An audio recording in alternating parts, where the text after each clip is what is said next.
తక్కువ పెట్టుబడిలో నెలకు 50,000 నుండి 10 లక్షలు సంపాదించాలనుకుంటున్నారా? ఈ వెబినార్ లో జాయిన్ అవ్వండి.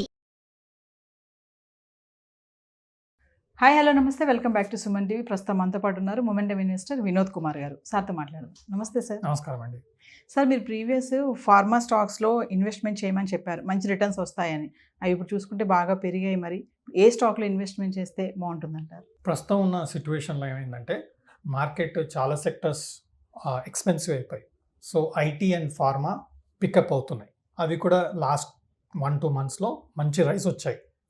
బట్ కరెంట్ సిచ్యువేషన్లో చూస్తే ఈ సెక్టర్ రొటేషన్లో ఏదైతే లీడర్షిప్ ఇచ్చే అవకాశం ఉన్న రొటేషన్లో మనం చూస్తుంటే బ్యాంకింగ్ సెక్టర్ అండర్ వాల్యూడ్గా ఉంది. అంటే ఇప్పుడున్న మార్కెట్ కండిషన్లో బ్యాంకింగ్ సెక్టర్ కొంచెం రీజనబుల్ ఉంది. నాకు ఎలా తెలుసు అంటే ప్రైస్ ఎర్నింగ్ రేషియో, ఏదైతే యావరేజ్ ప్రైస్ ఎర్నింగ్ రేషియో ఉంటుందో బ్యాంకింగ్ సెక్టర్ సంబంధించి దానికన్నా లోవర్ ఉంది. ఇప్పుడున్న ఎక్స్పెన్సివ్ మార్కెట్ సినారియోలో అండర్ వాల్యూడ్గా ఉన్న సెక్టర్ బ్యాంకింగ్. అండ్ బ్యాంకింగ్ సెక్టర్లో మంచి ఫోకస్ వచ్చే అవకాశం ఉంది. సో మనం బ్యాంకింగ్ సెక్టర్లో ఫోకస్ చేసుకోగలిగితే కరెంట్ సిచ్యువేషన్లో మనకు షార్ట్ టర్మ్ నుంచి మీడియం టర్మ్ వరకు మంచి రిటర్న్స్ వచ్చే అవకాశం కనబడుతుంది.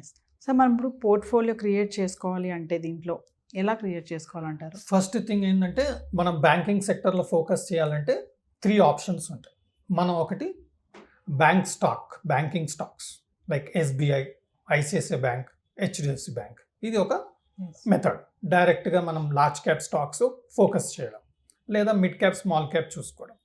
ఇప్పుడు మనకు స్టాక్ సెలెక్షన్ ఇబ్బంది అనుకోండి, ఈటీఎఫ్, బ్యాంకింగ్ది ఈటీఎఫ్ మనం తీసుకోవచ్చు. బ్యాంక్ బీస్, నిప్పాన్ ఇండియా మ్యూచువల్ ఫండ్ వాళ్ళు ఇస్తుంది బ్యాంక్ బీస్ అని ఈటీఎఫ్ ఉంది, ఎక్స్చేంజ్ ట్రేడెడ్ ఫండ్స్.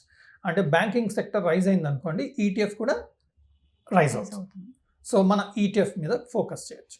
మూడోది ఏంటంటే మన లేమ్యాన్గా మనకి ఏం తెలియదు బట్ బ్యాంకింగ్ రంగంలో ఇన్వెస్ట్ చేయాలి అనుకుంటాం. సింపుల్గా బ్యాంకింగ్ అండ్ ఫైనాన్షియల్ సర్వీసెస్ సంబంధించిన మ్యూచువల్ ఫండ్లో ఎస్ఐపి చేసుకోవడం లేదా లంసమ్ ఇన్వెస్ట్మెంట్ చేసుకోవడం. ఇది మనకు షార్ట్ టు మీడియం టర్మ్ అంటే నెక్స్ట్ 3 to 6 monthsలో maybe up to 1 year also banking సెక్టర్లో మంచి స్ట్రెంగ్త్ వచ్చే అవకాశం మాత్రం మనకు కరెంట్ సిచ్యువేషన్లో కనబడుతుంది. సో ఈ 3 ఆప్షన్స్లోకి వెళ్ళి మనం డిసైడ్ చేసుకోవచ్చు. సో ఈ పోర్ట్ఫోలియో అనేది మన మార్కెట్ టాప్లో ఉన్నప్పుడు చేయాలా లేదంటే బాటంలో ఉన్నప్పుడు చేయాలా? అంటే ఇప్పుడు ఉన్న సిచ్యువేషన్లో మనం ఎగ్జాంపుల్గా తీసుకుంటే బ్యాంకింగ్ సెక్టర్లో పోర్ట్ఫోలియో క్రియేట్ చేసే అవకాశం కనబడుతుంది. సో ఫస్ట్ ఏంటి, మ్యూచువల్ ఫండ్స్ చేసుకోవచ్చు. ఇప్పుడు మనం పోర్ట్ఫోలియో క్రియేట్ చేయాలంటే స్టాక్స్ అన్ని సెలెక్ట్ చేసుకొని దానికి ఒక ఎస్ఐపి లెక్క మనకు స్మాల్ కేస్లో క్రియేట్ చేసుకొని portfolio create every month invest చేయడం, లేదా మనకు తగిన స్టాక్స్ ఐడెంటిఫై చేసుకొని డైరెక్ట్గా లంసమ్ ఇన్వెస్ట్ చేయడం. బట్ బెస్ట్ ఆప్షన్ ఏంటి అంటే డైరెక్ట్గా మ్యూచువల్ ఫండ్స్ వాళ్ళే ఒక పోర్ట్ఫోలియో క్రియేట్ చేసి ఉన్నారు. ఆ mutual funds, banking and financial services mutual funds ఏవైతే ఉన్నాయో అందులో మనం ఇన్వెస్ట్ చేసుకుంటే మనకు అసలు ఏం టెన్షన్ ఉండదు. స్టాక్ మార్కెట్ అంటేనే hard work. You need to do lot of research, lot of study. దాని తర్వాత రిటర్న్స్ వస్తాయి లేదో గ్యారంటీ లేదు. మ్యూచువల్ ఫండ్స్ అనుకోండి, అతనే అన్ని రీసెర్చ్ చేసి ఇన్వెస్ట్ చేస్తున్నాడు కాబట్టి మనం డైరెక్ట్గా మ్యూచువల్ ఫండ్లోనే ఇన్వెస్ట్ చేసుకుంటే మంచి రిటర్న్స్ వచ్చే అవకాశం ఉంటుంది. సో ఇందులో నాకు ఒక మంచి మ్యూచువల్ ఫండ్ ఒకటి కనిపించింది. ఏంటిదంటే SBI banking and financial services growth సంబంధించిన మ్యూచువల్ ఫండ్.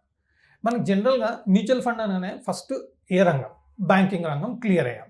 నెక్స్ట్ ఏ మ్యూచువల్ ఫండ్ కూడా చాలా ఇంపార్టెంట్ అండి. మనం ఏమంటాం బ్యాంకింగ్, ఓకే మనకు బ్యాంకింగ్ అని చెప్పారు, బ్యాంకింగ్ మ్యూచువల్ ఫండ్లో ఇన్వెస్ట్ చేయండి, లేదంటే మ్యూచువల్ ఫండ్ కంపెనీ వాళ్ళు ఏది చెప్తా చేయడం. అలా కాదండి. మనం ఏంటంటే అన్ని మ్యూచువల్ ఫండ్స్ బ్యాంకింగ్ సంబంధించిన అన్ని డేటా తీసుకొని కంపేర్ చేయాలి.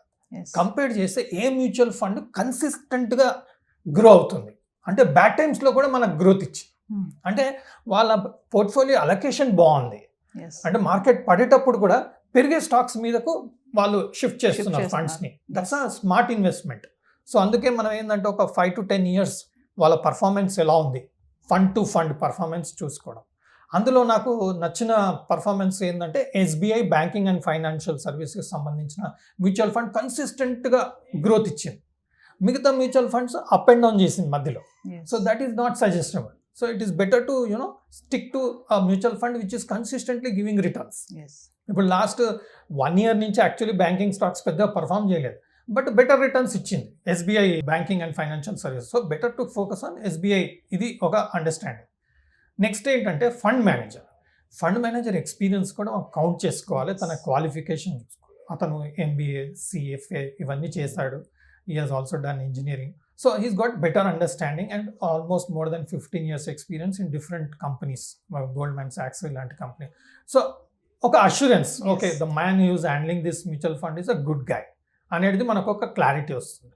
నెక్స్ట్ ఏంటి, ఈ ఫండ్ స్టార్ట్ అయ్యి లాస్ట్ 10 years అయింది. 10 yearsలో దాదాపుగా 15-16% per annum రిటర్న్ ఇచ్చింది. మనకు లాస్ట్ 10 yearsలో ఫ్యూ ఇయర్స్ పర్ఫార్మెన్స్ బాగాలేదు స్టాక్ మార్కెట్, అయినా కానీ స్టడీ గ్రోత్ ఇస్తూ మనకు 15-16% కంపౌండింగ్ రిటర్న్ ఇచ్చింది ఈ particular mutual fund. That's a very good investment. ఈ ఫండ్ ఎప్పుడైతే స్టార్ట్ చేశారో ₹1,00,000 స్టార్టింగ్లో ఇన్వెస్ట్ చేసిన వారికి ఈరోజు 3,72,000 రూపీస్ కార్పస్ బిల్డ్ అయ్యింది. So it's in a very good return for investor in 10 years. So ఇలాంటి మ్యూచువల్ ఫండ్లో మళ్ళీ పోర్ట్ఫోలియో కూడా మీరు కంపేర్ చేస్తే బ్యూటిఫుల్గా ఉంది. HDFC బ్యాంక్ ఉంది, ICICI బ్యాంక్ ఉంది, SBI ఉంది, కోటాక్ బ్యాంక్ ఉంది.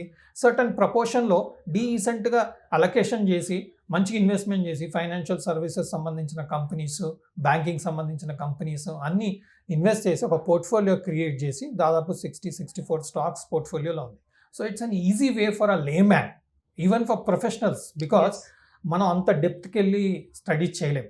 సో రీటైలర్స్ చేసిన పని ఏంటి అంటే సింపుల్గా మంచి మ్యూచువల్ ఫండ్ స్టడీ చేసుకొని మీరు ఎలాగైనా ఒక స్టాక్లో ఇన్వెస్ట్ చేయాలంటే ఆ స్టాక్ మీద టోటల్ రీసెర్చ్ చేయాలి. ఓకే, అదే మ్యూచువల్ ఫండ్ మీద చేయండి, ఈజీ అవుతుంది. ఓకే, బట్ స్టిల్ మీరు చేసుకోవాలనుకుంటే చేసుకోండి. ఇది ఒక 50% మ్యూచువల్ ఫండ్స్లో 50% స్టాక్స్లో ఇన్వెస్ట్ చేసుకుంటే మన రీసెర్చ్ ఎలా ఉంది ఏంటి, మనం చేస్తున్న వర్క్ ఇన్వెస్ట్మెంట్స్ మంచి రిటర్న్స్ ఇస్తుందా అనేది లాంగ్ టర్మ్లో తెలిసినాక అప్పుడు కావాలంటే మ్యూచువల్ ఫండ్స్లో తగ్గించి ఇండివిజువల్ స్టాక్స్లో ఎక్కువ ఇన్వెస్ట్ చేసుకుంటే మంచి రిటర్న్స్ వచ్చే అవకాశం ఉంటుంది. So best ideas for mutual funds and best returns అంటే SBI banking and Banking. Financial services invest చేయొచ్చు, తగిన రీసెర్చ్ చేయొచ్చు. ఇప్పుడు ఏంటంటే మనకు మ్యూచువల్ ఫండ్ ప్లాట్ఫామ్స్ చాలా ఉన్నాయి. అన్ని మ్యూచువల్ ఫండ్స్ ప్లాట్ఫామ్ మీద మీకు తగిన రీసెర్చ్ చేసుకోవచ్చు. ఏ మ్యూచువల్ ఫండ్ ఎలా పర్ఫామ్ చేస్తుంది, ఏంటి వాళ్ళ ఫండ్ మేనేజర్ ఏంటి, ఈ డేటా అంతా మనం చూసుకోవాలి.